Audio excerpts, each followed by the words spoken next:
Hello and welcome back to my channel. In today's video, I'm going to be sharing with you how I do my market prep and specifically how I gamify it and make it fun. And I'll also be letting you know how I prep for holiday related markets. Today's video was supposed to be a crochet with me for my goth doll order. And I have the footage filmed, but there's a voiceover component to that video that I just haven't gotten done yet. So once you film and edit the video, then you do the voiceover part and then you basically edit it again to like add it. And I just hadn't got there. So here we are.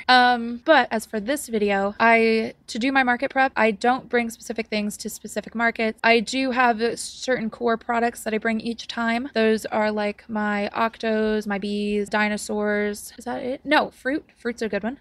So I bring cutesy things like that frogs that seem to be like fan favorites. And then beyond that, will pretty much make whatever my little heart desires, because first and foremost for me, crochet is fun. And if the business aspect of it ever got in the way of the fun aspect of it, I would stop doing it. So I just make what I want to make. I know that's going to be like unsatisfying to some of you, and I'm sorry. But how I specifically plan what I'm going to bring to each one based on what I want to make involves me watching YouTube videos to get ideas, specifically videos like what I crocheted for my last market type videos. I'll link some of mine cards and below so you guys can watch those for your own ideas. I also have a video that I'll link right here about 10 or no, it was like 17 patterns or something that take less than an hour to make. A lot of those were in like the 30-minute range. So they're going to be super profitable for markets. So those are good places to start if you are trying to build out your own list for market prep. Now, will I pick things that I specifically want to make? I do write them down and like create a list, and I have done that here. This is my list of items that I want to bring to fall markets. Now for me, I write things down individually. Like it won't just say like candy corn times 10. I will write candy corn 10 times. So when I make one, I could check it off each time. That keeps it more satisfying for me. That list that I just held up has 326 items on it, as well as it doesn't specifically list the number, but I need to restock my headbands, I need to restock my scrunchies, and I want to make some hats on my Addi machines. Here, I've got the big one up there and the little one over there. I will link those down below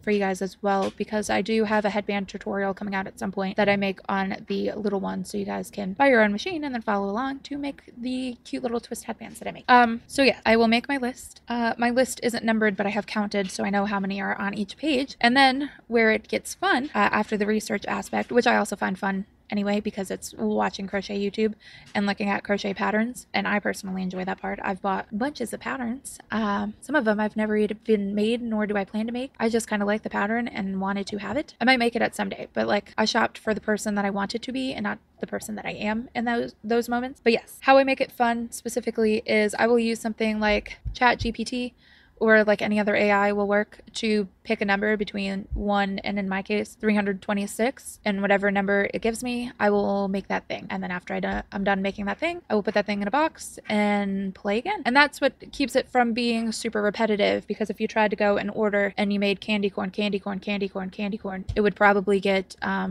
little old and not fun. And at the very least, it would be very repetitive. And at least this way, I will eventually make all the things that I want to make. For the most part, I mean, time restraints are a thing, but I will hopefully make all the things that I want to make, and I will have done it in a random order so it keeps it like exciting and engaging. If you don't want to use AI, you can have a spouse or a child pick a number, or you can, I don't know, close your eyes and run your finger up and down the page until you land on something, and that's the thing you make. So yeah, that's how I kind of make it fun and keep it entertaining for me. It might not be entertaining to you, maybe I'm easily entertained, but that's how I do it. Now, as far as specifically planning for holidays, I do that, but I have some guidelines for you. 1, don't go crazy. Don't have half your items be seasonally related. I would keep it to like 5%, maybe even less, because holidays come and go. And let's say you've been building stock and planning for a Valentine's Day event, but then you get sick. You, I don't know, come down with COVID and can't go outside. Then you skip that event without even having the opportunity to sell the stock you've made. That's going to suck if half the items you have in your stock are Valentine's Day themed. So that's number 1. Don't go crazy. You can have some, but you know, just keep in mind how you would feel about having those same items the day after your market. Number 2, if you do make holiday themed items, try your best to make them not so super holiday specific that you can't sell them any time of the year. Like bunnies, for example, being themed for like Easter, or chicks or ducks even. Those have a market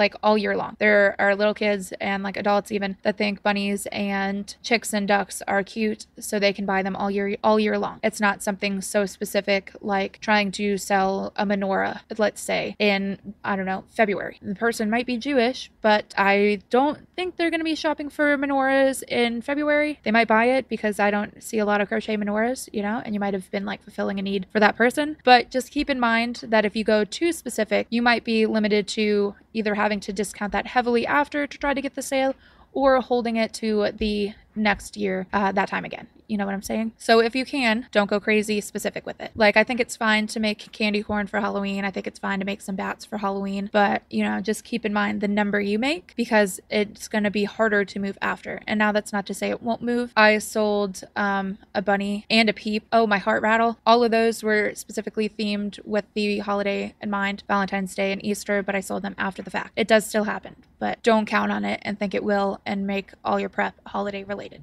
Also, if you do find yourself in the situation where you have holiday items after the holiday, at the very least, keep them at their like previously set price for your next couple of markets before you even consider discounting it, because you did still take that time and those materials to make it. Don't automatically think because it's the day after Easter that you have to just discount this now, because no one is going to want it. Because I sold a heart rattle 2 months after Valentine's Day, and it was a couple of weeks after Easter that I sold a blatantly Easter item. It was like a powder pink peep, not even like a regular bunny, like an actual peep, like the candy, and that sold at the full price. And in my video that I linked already, but I'll link it below, in my video where I'm telling you the prices I set for all the items I made, however you want to wear that, I said this is supposed to be, it was either 25 or 30, but I might discount it because it's after Easter, and I did not end up discounting it, and it sold for full price. I take that as a lesson that you don't need to be like price change happy and discount happy and immediately discount something because it's out of season. Take it with you a couple times before you even consider it, just because you don't want to, like, you know, leave money on the table because someone might have